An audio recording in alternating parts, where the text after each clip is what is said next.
Hi everyone, I'm back to read chapter 2 called A Desperate Race. And chapter 2 is from Caroline Takes a Chance, book 4. And we will continue with chapter 2 called A Desperate Race. As the skiff traveled farther along the lakeshore, Caroline watched for familiar landmarks. There, she announced. See that marshy area ahead, Rhonda? She pointed to a swampy cove where tall grasses and cattails pushed from the water. The shoreline was wooded with no houses in sight. That's where Hickory Creek flows into the lake. Seth began expertly rowing through the grasses. Several ducks launched into the air, scolding Caroline and her friends with noisy quack, quack, quacks as they flew away. Why is this a good fishing spot? Rhonda asked.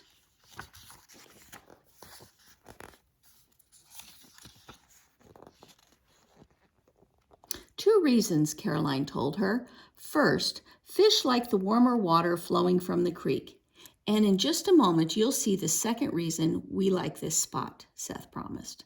The skiff swished through the clumps of cattails, and Caroline reached out to touch the leaves as they passed. She liked the way they felt in her fingers, smooth and firm. Then the skiff gently came to a stop. Beneath them, the hull made a soft scraping sound. Rhonda looked alarmed. Have we run aground? We're on a sandbar, Caroline explained. Look into the water, see? The skiff rested on a small mound of sand and gravel just underwater. It's an easy place for us to stop and fish. The sandbar almost blocks Hickory Creek as it flows into the marsh and on into the lake, Seth added. There's one deeper channel that cuts through the sandbar. He pointed to an area near the far shore where the water was dark as it poured through the channel. Remember when we waded out on the sandbar last summer? Caroline asked Seth. He laughed, and Caroline told Rhonda how she and Seth had splashed water at each other. We both got soaked, Seth said. It makes me cold to think about it. But don't worry, Rhonda, Caroline added quickly. We'll stay dry today. Will it take long to catch a fish? Rhonda asked. Not if we're lucky, Caroline said cheerfully. She felt lucky today. The sun was shining, the air felt warm, and she and her friends were on a fishing trip. Seth handed each of the girls a fishing pole. A string dangled from each pole with a wire hook on the end. Then he reached for the tin pail that held the worms. Rhonda's nose wrinkled. Will I have to put a worm on the hook myself? Only if you want to be allowed to eat whatever you catch, Caroline teased. I'll do the worm for you, Seth told Rhonda. When he had finished, Caroline showed Rhonda how to cast the hook into the water. And now, wait until you feel a tug on the line, she explained. That's how you know you have a fish.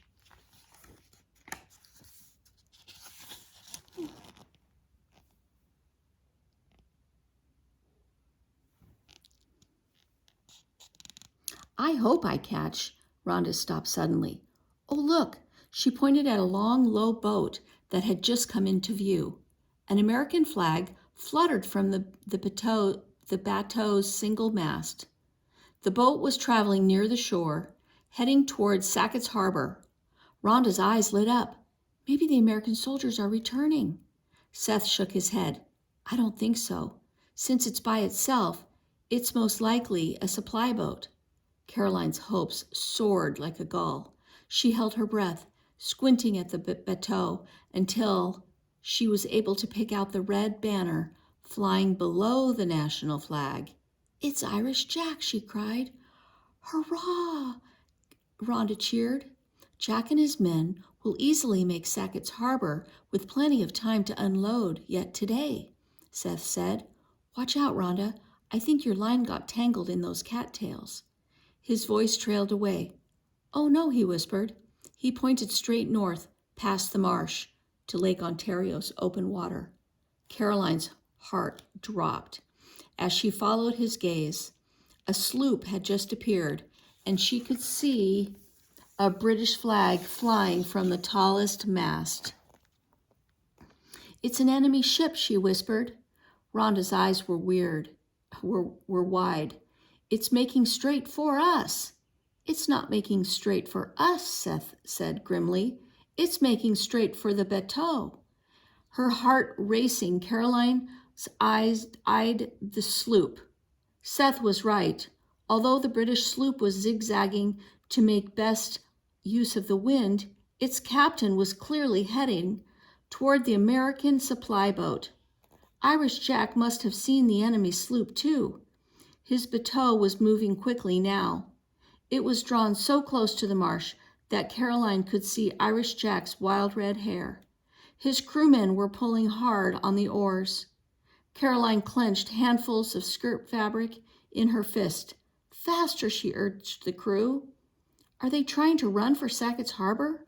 Rhonda asked. Why don't they raise their sail?" "The wind's against them," Caroline told her. She felt hot inside. "All they can do is row." "Those blasted British," Seth said angrily. "I wish I could drive them back to Upper Canada myself." Caroline felt the same way. At least the bateau is close enough to shore that the men can jump off and slip away into the woods. They won't be taken prisoners. That thought gave her a scrap of comfort, but she hated to think of the British capturing the bateau and its precious supplies. Rhonda squinted. "They don't look as if they're planning to abandon the bateau." "You're right," Caroline agreed. She frowned in confusion. The Americans were still rowing furiously. The bateau moved along at a good pace. What was Irish Jack doing? Now the bateau was turning, hugging the curving shore toward the marsh.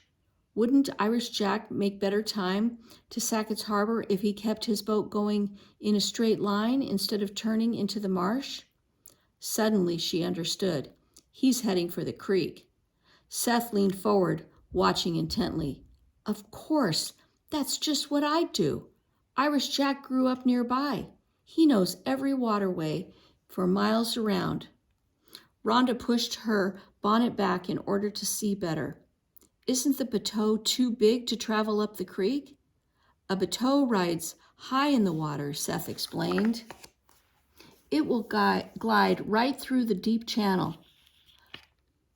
But if the British try to follow, they'll risk running their sloop aground on the sandbar.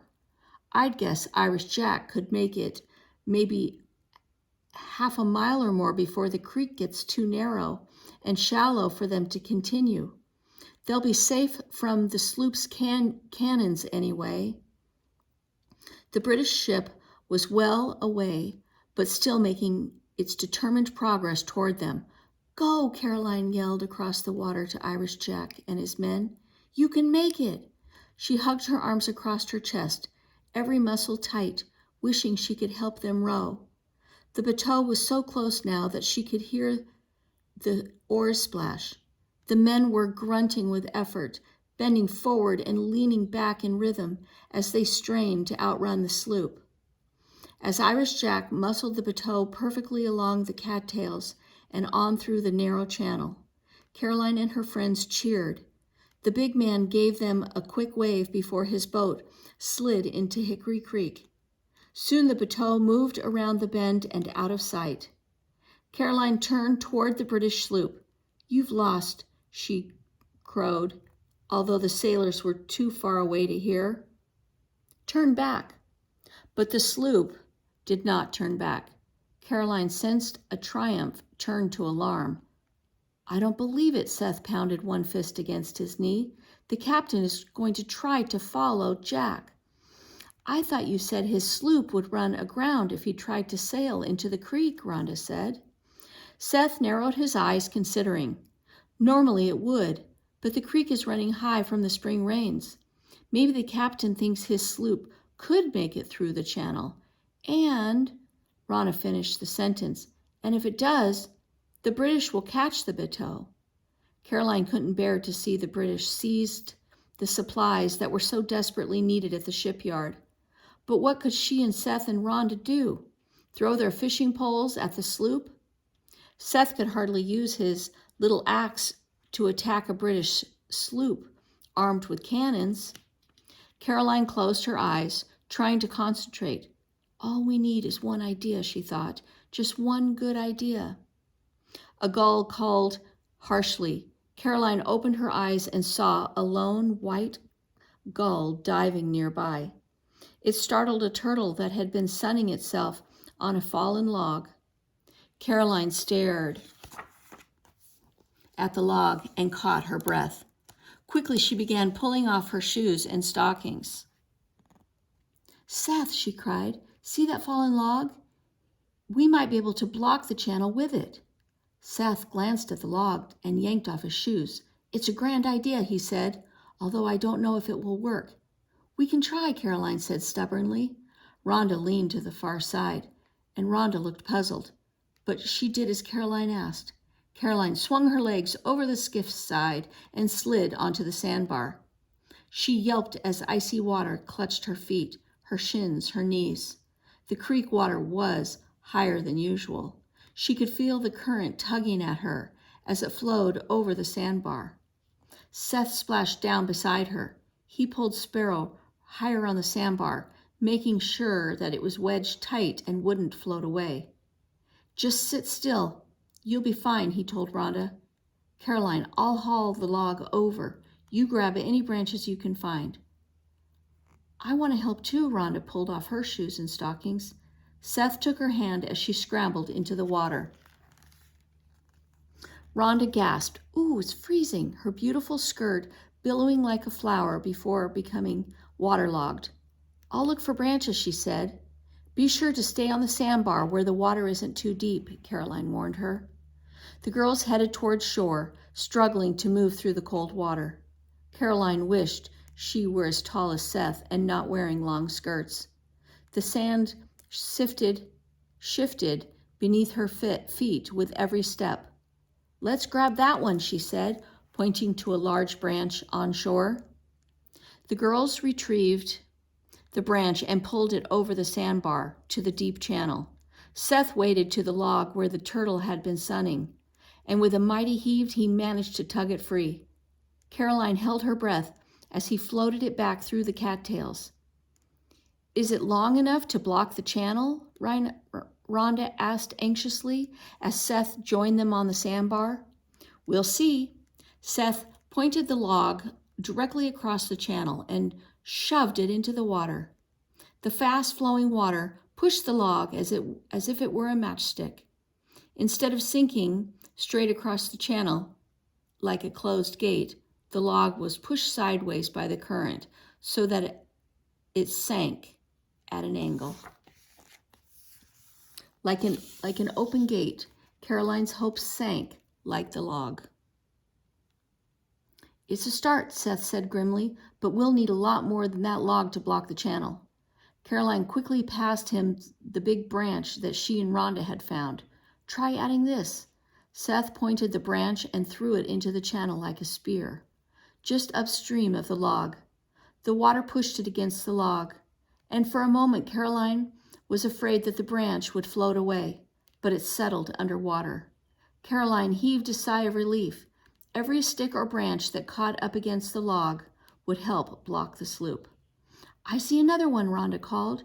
She and Caroline splashed across the sandbar again, grabbing another dead branch and pulled it back. Seth added a few more, trying to create a log jam of sticks. Will it be enough? Caroline asked urgently. I don't know. Seth shook his head as the rushing water pushed one of the dead branches free. The water is higher than I've ever seen it. Caroline looked over her shoulder. Her heart felt as icy as her toes. The British sloop was so close now that she could make out the figures on board. Can you use your axe to chop down a small tree? Seth shot a glance at the sloop. We don't have enough time. Do you see anything else that we can dump in the channel? Caroline cried. The three of them scanned the shoreline. There's nothing, Seth clutched his fists. I think we'll have to give up. Give up? Those two words made Caroline so angry that she could almost taste something bitter in her tongue. No, she said, we can't let the British get the bateau. Mama needs the supplies, and Irish Jack is probably hauling things for the Navy Yard too. Feeling desperate, she looked around for something, anything that she could use to block the channel. Her gaze landed on the skiff. Suddenly she realized that they did not have to give up. Not quite yet. Tears blurred her vision, but she blinked them away. I have one more idea, she told her friends. We can sink Sparrow. Caroline, no, Seth protested. Rhonda's eyes went wide. We must, Caroline said fiercely. If we don't block that channel completely, the sloop might still be able to sail through. We can use the axe to chop a hole in the hull. A single layer of planks formed the skiff's sides and bottoms. It would be easy for Seth to break through, and then water would flood into the skiff and sink it. Caroline began wading through the icy water toward the skiff. Seth and Rhonda splashed after her. When they reached it, Seth grabbed their shoes from the bottom of the skiff, stuffed their stockings inside, and hurled them to dry land. We need to tow the skiff to the channel, Caroline said. Seth snatched the bowline. Rhonda and Caroline grabbed the skiff, one on each side, panting as they struggled to pull it to the channel. Sparrow was heavier than Caroline had expected, and their progress was slow. The enemy sloop was gaining on them. Quick, Seth, get the axe, Caroline cried. An angry shout rang across the water. It sounded close. Caroline didn't dare to glance back at the British sloop. Seth grasped his axe. Hold her steady. Don't let the current push her away. The girls struggled to hold the skiff in place over the deep channel, but the current from Hickory Creek was strong. Caroline knew her aching arms couldn't hold the skiff against the rushing water. Throw me a bowline, she shouted to Seth. Caroline caught the rope that Seth tossed to her and reached for one end of the log. He'd sunk in the channel. It had come to rest just underwater, and she needed to tie the skiff to it. She could barely see what she was doing through the tumbling water. Her numb fingers felt wooden. I can't hold on much longer, Rhonda whimpered. Caroline tried to remember how to tie a strong knot. Thoughts raced through her mind so fast that she couldn't catch a single one. Panic bubbled up inside. Then she heard Papa's voice in her memory. Sailors practice their knots so often that when they need to make one quickly, their hands remember how. Caroline took a deep breath and tried again. She found that her hands did indeed remember how. Soon the skiff was secured against the log. Caroline knew it would hold long enough for Seth to do his job. Look at that. Seth raised his axe. Whack, whack, whack. The blade made a horrid sound as it bit into Sparrow's hull. A ragged hole opened. Water poured through the skiff, slowly filled with water. It began to sink into the channel. Caroline held her breath. If the current pushed the skiff free of the channel, the British might still slip through and capture the bateau and its precious supplies. But the heavy skip did not float away. It stood almost on end as it sank into the channel, lodged against the log and branches already in place. The front end of the skiff settled on the sandy bottom. The back, with the word Sparrow gleaming in the sunlight, came to rest just above the waterline. The skiff held firm, blocking the channel. Will that keep the British from sailing through? Rhonda asked. She was shivering. It must, Caroline said. She said she had sacrificed her family's skiff. She couldn't bear to think that it might not save the supply boat. Seth's chest heaved from his efforts as he scrambled up on the sandbar. That captain would be a fool to try chasing Irish Jack now, he said.